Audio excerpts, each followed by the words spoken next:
आशा करता हूं आप सब बहुत अच्छे होंगे। मेरा नाम है सिद्धांत अग्निहोत्री, स्टडी ग्लोस पे आपका बहुत बहुत स्वागत है। इजराइल हमास कॉन्फ्लिक्ट कब रुकेगी किसी को नहीं पता। इजराइल और हिजबुल्ला अब पिक्चर में आ गए हैं। बड़ी खतरनाक खबर है क्योंकि ऑल आउट वॉर हो सकता है। ईरान पिक्चर में आ सकता है। ईरान ने बोला है कि सुनो बेटा, कायदे में रहोगे तो फायदे में रहोगे।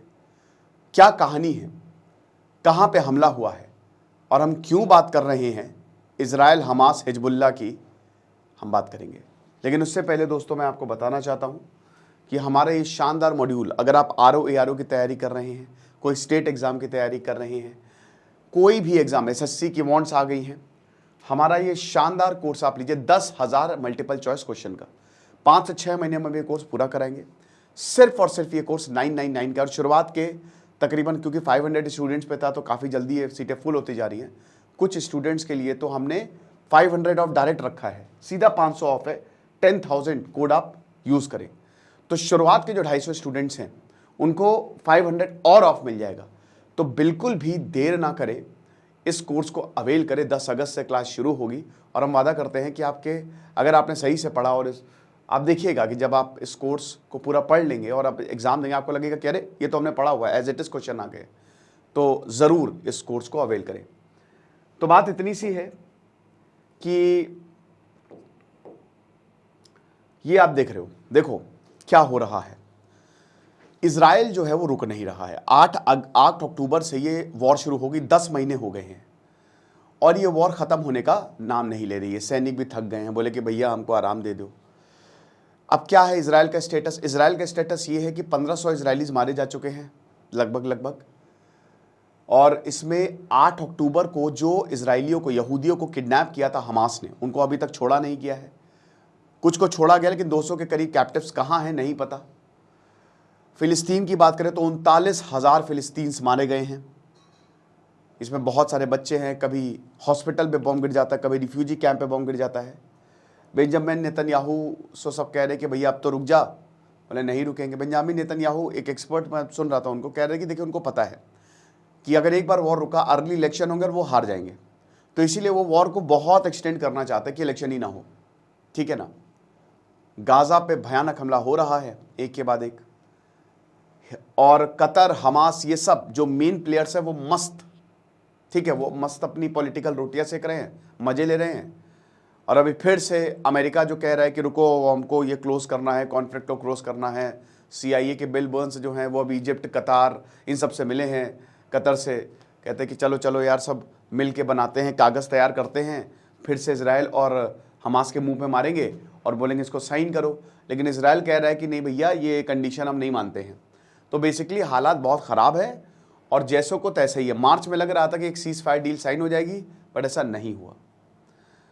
तो अभी क्या हुआ? अभी हुआ ये है कि आप लेबनान देख रहे हो, ये है लेबनान, यहां पे है हिजबुल्ला और हुतीस को किसका सपोर्ट है? ईरान का। ईरान किसका कट्टर दुश्मन है? इजराइल का। ठीक है ना। ये है गोलन हाइट्स। 1967 में एक वॉर हुआ था, 6 डे वॉर, जब इजराइल ने अकेले लेबनान, जॉर्डन, इजिप्ट, ईरान, जितने भी देश इसमें इन्वॉल्व थे, अरब देशों को 6 दिन के अंदर अंदर हरा दिया था। इजराइल ने संभलने का मौका ही नहीं दिया था। एक तरीके से अब तक की सबसे गजब वॉर लड़ी गई है। तो तब सीरिया में आता है गोलन हाइट्स, लेबनान में नहीं आता है। तो सीरिया का गोलन हाइट्स इजराइल ने ऑक्यूपाई कर लिया था। जब सीरिया को ऑलरेडी धमकाया हुआ है, उनके हालात ऑलरेडी खराब है। बशार अल असद को बोला कि चुप करके बैठ जाना बेटा, ज़्यादा उछलना नहीं, कोने में बैठो वरना तुम्हारे यहाँ बम मार देंगे। तो वैसे भी सीरिया आप देख रहे होंगे बहुत दूर है। तो गोलन हाइट्स है यहाँ पे।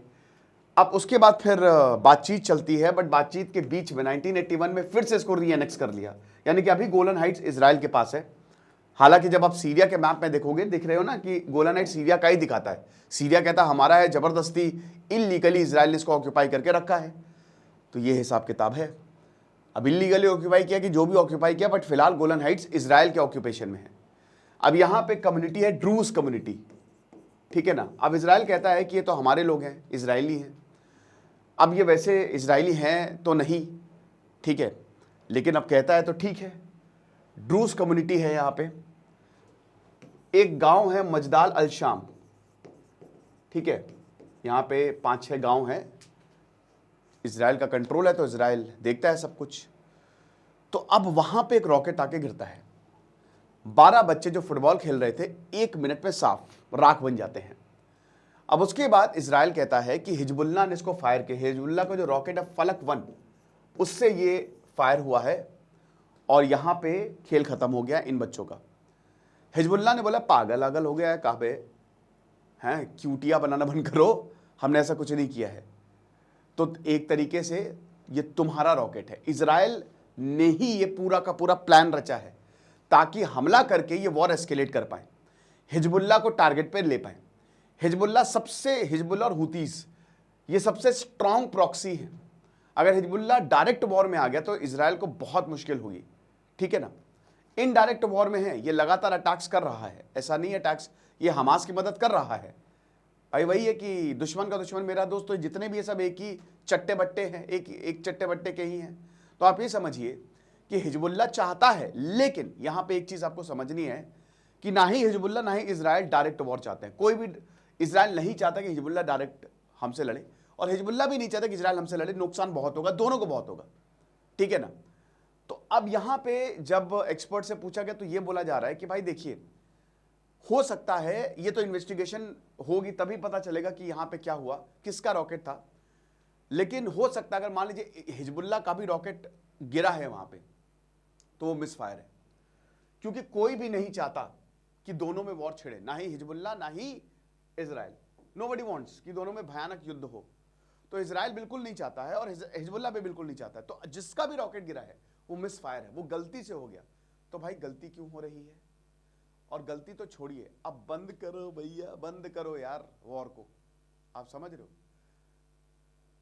ईरान कह रहा है कि ये बहुत गलत है जो आपने किया है, अगर इस तरीके से आप करेंगे तो हम भी युद्ध में कूद जाएंगे, ठीक है ना। तो एक तरीके से ये सब के सब जो हैं वो यहाँ पे वॉर खेल रहे हैं। सीज फायर का क्या है, कोई दूर दूर तक कोई नामो निशान नहीं है। हमले अभी भी हो रहे हैं, इजराइल तभी रुकेगा, मुझे लगता है दिसंबर तक जब पूरा गाजा अपने पास कर लेगा वो तभी रुकने वाला है, ठीक है ना। उससे पहले वो रुकेगा नहीं। अमेरिका में इलेक्शन है, डोनाल्ड ट्रंप, कमला हैरिस ने बोला कि हम मतलब वो थोड़ा वैसे तो इजराइल को अमेरिका को सपोर्ट कर। हेलो, शायद आवाज चली गई थी, आई एम सॉरी। तो वैसे तो सपोर्ट करना ही करना है, बट क्या ही कर सकते हैं। तो अभी फिलहाल हालात ये हैं कि बहुत बुरे हालात हैं, है ना। हमले लगातार हो रहे, उधर हिजबुल्लाह कर रहा है, इजराइल कह रहा है कि हम जवाब देंगे। हिजबुल्लाह को इसका प्राइस पे करना पड़ेगा। अगर इजराइल हमला कर देता है हिजबुल्लाह पे डायरेक्ट तो अगेन हिजबुल्लाह भी वॉर में आ जाएगा। तो इजराइल के लिए बहुत मुसीबत, मतलब ये वॉर और डेडली हो जाएगी और अभी कुछ भी हो सकता है, वी कैन नॉट से। डिपेंड करेगा कि इजराइल कैसे रिस्पॉन्ड करता है। ये लेक्चर था, बाकी आप हमारे कोर्स को जरूर अवेल करें, आपको बहुत ज़्यादा फायदा होगा। Thank you so much.